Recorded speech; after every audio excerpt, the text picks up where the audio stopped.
యెహోవా నా దేవా, నీవు మా ఎడల జరిగించిన ఆశ్చర్యక్రియలు, మా ఎడల నీకున్న తలంపులు బహువిస్తారములో. దావీదు ఒకటి అనుకున్నాడు, దేవుడు దావీదుని ఇంకోటి అనుకున్నాడు. హల్లెలూయా. దావీదు తండ్రి తన పట్ల ఒక ఉద్దేశాన్ని కలిగి ఉన్నాడు. యెషయా దావీదు దేనికి పనికొస్తాడు అనుకున్నాడు అంటే, గొర్రెలు కాసుకోవడానికి, గొర్రెలను కాపాడడానికి, కాయడానికి పనికొస్తాడు అనుకున్నాడు. కానీ దావీదులో దేవుడు ఏం చూశాడంటే రాజును చూశాడు. ఎక్కడున్నప్పుడు చూశాడు అంటే, గొర్రెల దొడ్డులో ఉన్నప్పుడే దావీదు పరిపాలించగలడు అని. గొర్రెల దొడ్డులో ఉన్నప్పుడే సింహాసనము మీద దావీదుని దేవుడు చూశాడు. అందుకనే మా ఎడల నీకున్న తలంపులు బహువిస్తారములు. కొన్నిసార్లు మన జీవితాల్లో కూడా మనం కొన్నిసార్లు అనుకుంటూ ఉంటాం, మనం అనుకున్న విషయాల్లో దేవుని కార్యాలు చాలా ఉన్నతంగా ఉంటాయి. దానికి స్తోత్రం చెప్దాం. నేను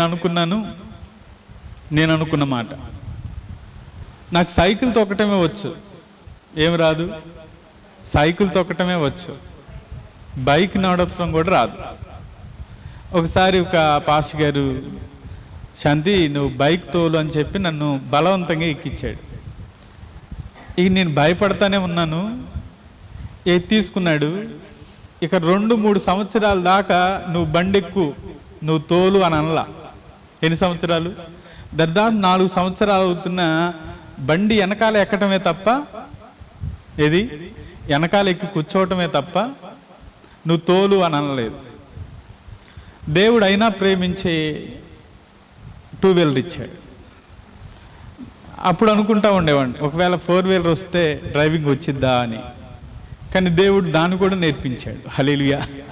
అంటే మనం అనుకుంటాం, మనం అనుకున్నది ఒకటైతే దేవుడు మనల్ని ఉద్దేశించి అనుకున్నది ఇంకొకటి. కాబట్టి నేను నా అనుభవం చెప్పాను, దావీదు కూడా అదే అంటున్నాడు. అందుకని దావీదు అన్న మాట ఏంటంటే, మా ఎడల జరిగించిన ఆశ్చర్యక్రియలు, మా ఎడల అన్నాడంటే ఇంక్లూడింగ్ తనతో ఉన్న వారి ఎడల కూడా అంటున్నాడు. నేను కూడా అదే అంటున్నాను, మన ఎడల ఆయన జరిగించే క్రియలు గొప్పవి.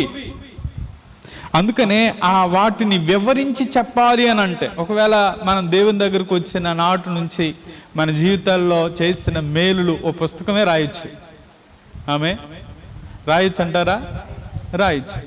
వివరించి చెప్పాలి అంటే అవి లెక్కకు మించి ఉన్నవి అని అంట. దేవుడు మన పట్ల ఎన్ని మేలు చేస్తున్నాడో. అందుకని కొంతమంది డైరీలు మెయింటైన్ చేస్తూ ఉంటారు. మంచి పనే, ఏ రోజు జరిగిన. అయితే అవి మళ్ళా అన్ని చదవడానికి ఉపయోగపడతాయా అంటే, కొంతమంది రాసుకున్న విషయాలే అనుభవాలుగా కనపడతా ఉంటాయి.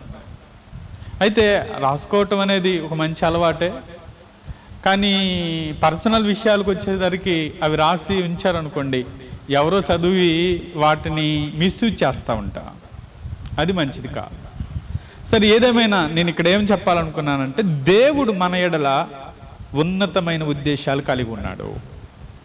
కాబట్టి ఆ ఉద్దేశాలు మన ఎడల ఆయనే నెరవేర్చునుగాక. కాబట్టి నీకు సాటి అయిన వాడొక్కడును లేడు, దేవునికి సాటి అయిన వారు ఎవరు లేరు. కాబట్టి మన ఎడల ఆయన ఓ ప్రణాళిక. మనం భూమి మీద ఉన్నాము అంటే ఆయన మన పట్ల ఓ ప్రణాళిక కలిగి ఉన్నాడు.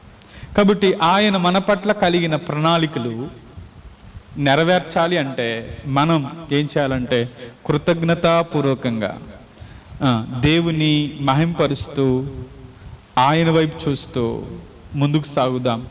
అటువంటి కృప దేవుడు మనకు దయచేయునుగాక.